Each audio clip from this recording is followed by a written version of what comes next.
Amigos, dando sequência a esta nossa interação aí, respondendo as perguntas dos nossos seguidores, vamos responder mais uma indagação de um seguidor lá do nosso canal do YouTube, o Marcos Alves. O Marcos nos indaga se é possível existir uma figura criminosa chamada, ou que fosse uma mescla aí de algumas outras figuras criminosas. Ele quer saber, doutor, é possível existir uma conduta criminosa chamada a ameaça caluniosa? Marcos, não.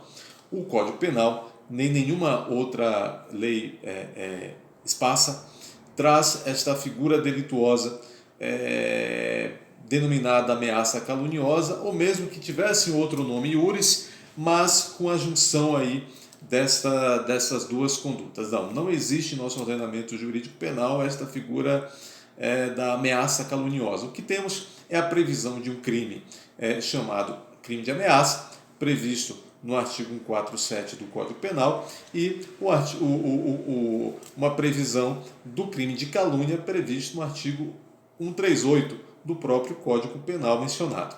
Ora, o crime de ameaça, eu tenho aqui ótimos comentários sobre esse crime, aqui no Código Penal comentado do professor Rogério Greco, né? Está aqui o crime de ameaça à altura do artigo 147. E o crime, só para a título de exemplificação, o crime de calúnia também muito bem comentado aqui no Código Penal comentado do professor Guilherme Souza Nutti. Crime de ameaça é aquela figura jurídica penal que justamente define como criminosa a conduta de ameaçar alguém, seja por palavras, por gestos ou qualquer outro meio simbólico, ameaçar alguém de lhe causar mal injusto e grave, tá certo? O crime de ameaça, portanto, tenta trazer esta previsão para penar o sujeito que cometer esta conduta, tida pela lei como criminosa. Já o crime de calúnia, previsto no artigo 138 do Código Penal, é o legislador criminalizando a conduta daquele que imputa a outro, ou seja, diz que outro cometeu uma conduta que a lei tem aquela conduta como um crime. Então o sujeito sabe que um outro é inocente de uma determinada postura, de uma determinada conduta e diz, não, fulano cometeu uma conduta assim, assim, assim, assim. Ou seja, fulano subtraiu coisa alheia móvel.